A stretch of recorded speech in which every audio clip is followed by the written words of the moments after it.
Georgia Tech's research enterprise benefits society by advancing basic science, developing new technologies, helping improve the human condition, and ensuring our national defense. The COVID-19 pandemic presents unique challenges that have kept many of our researchers away from campus and made it necessary to ramp down laboratory activities in March.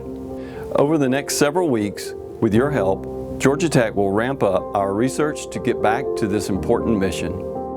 This ramp up will occur gradually and by putting your safety first. We are implementing new cleaning and disinfection protocols, limiting the number of individuals working on campus, enabling social distancing, and providing appropriate personal protective equipment for the Georgia Tech community.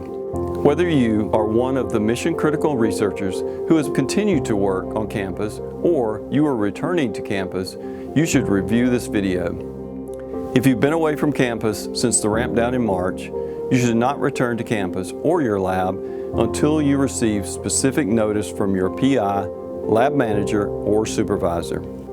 As you return to campus and your lab, we want to make sure you are aware of new protocols designed to ensure your safety and the safety of others. This video describes the changes you can expect to see and safety protocols as recommended by the Centers for Disease Control and Prevention, the Georgia Department of Public Health, and Governor Kemp's COVID-19 Task Force. It is important to follow these best practices in your lab and while on campus. Links to materials referenced in this video can be found on the Research Ramp Up website.